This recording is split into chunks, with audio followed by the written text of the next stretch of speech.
Na aula de hoje a gente vai falar sobre reunião de conjuntos. A reunião de conjuntos é uma forma de criar um novo conjunto, e esse novo conjunto, ele é o conjunto formado por todo elemento que pertence a pelo menos um dos conjuntos A e B.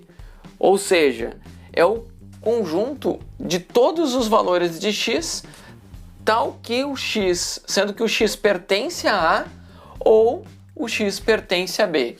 A gente vai usar esse símbolo de um U aqui, ó, que é uma união entre os dois conjuntos, ok? Então até eu vou destacar aqui para a gente ter a definição.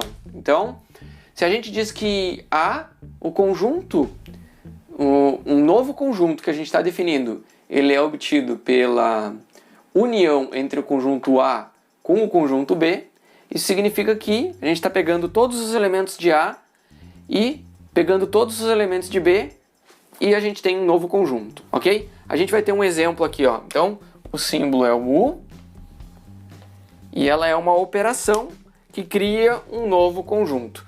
Qual é o conjunto resultado da união desse primeiro conjunto que tem os elementos A, B e um segundo conjunto com os elementos C, D? Então, a gente vai pegar os elementos que estão no conjunto A, são A, B. E os outros, a gente coloca aqui C e D. E esse é o conjunto união. Soma todos os elementos, ok? Aqui, olha só, conjunto A, B, C e aqui B, C e D. Só que tem um detalhe, o B e o C estão nos dois. A gente não tem motivos para repetir esses elementos.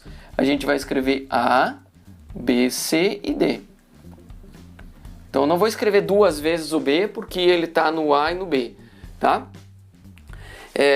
Basicamente, essa aqui é uma situação assim, ó. Bom, aqui por último também, né? Se a gente pega um conjunto qualquer, né? Com 3 elementos, 4, quantos for. Fazer a união com o conjunto vazio, a união com o conjunto vazio é o próprio conjunto que tem o A, o B e o C. Porque a gente não tem nenhum elemento no conjunto vazio. E aí, esse é o resultado. Para a gente ter uma ideia é o seguinte, tá? Aqui, ó, a gente tem dois conjuntos que são distintos. A primeira situação a gente tem assim, ó, um conjunto A. E aí a gente tem, opa, vou fazer aqui, ó. A gente tem um conjunto B. O conjunto A união com B, ele vai ser um conjunto que pega os dois aqui, ó. Pega os dois. Esse aqui é o A união com B. Certo? Então, quando os dois, nenhum elemento de A, então a gente não tem nenhum elemento de A no B. A união, então, pega os dois, certo? Exatamente os dois. Então, vou apagar aqui. Aí a segunda situação, ela é uma situação assim, ó. A gente tem um conjunto A e alguns elementos de A estão em B. Então, a gente tem A e a gente tem B. A união, então, ela é dada pela soma de todos. Então, a gente pega os elementos de A e os elementos de B. Aí faz a união, ok? Aí, uma terceira possibilidade que a gente não... que na verdade está desenhada aqui é a seguinte, ó. A gente tem o conjunto A e aqui dentro do A a gente tem o B. Então, a gente tem o B aqui e a gente tem o A aqui.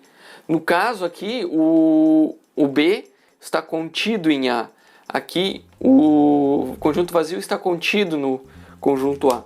Qual que é a união? A união é o próprio conjunto A.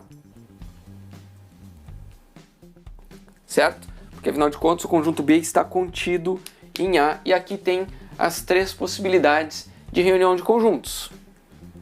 Bom, a partir da definição de reunião de conjuntos, a gente acaba percebendo algumas propriedades, que elas são bem óbvias, né? Mas basicamente é o seguinte, se a gente tem três conjuntos arbitrários, conjunto A, um conjunto B e um C, quaisquer, pode ser qualquer conjunto, a gente sempre vai ter o seguinte, ó, se a gente fizer a união de um conjunto arbitrário com ele mesmo, ele vai dar ele mesmo. Ela é idempotente, esse é o nome dessa propriedade.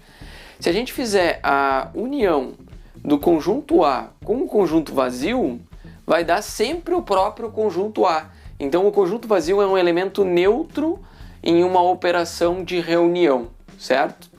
Depois é o seguinte, se a gente fizer a união do conjunto A com o conjunto B, isso vai dar exatamente o mesmo conjunto, tá? É igual a gente fazer o conjunto B com o conjunto A, união com o conjunto A. Então é o que a gente chama de comutativa, ok?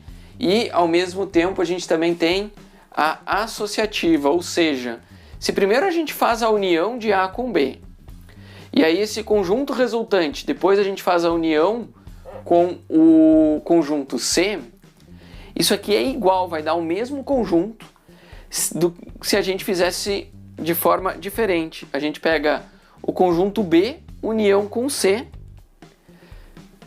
gera esse novo conjunto, e esse novo conjunto depois a gente faz a união com o conjunto A.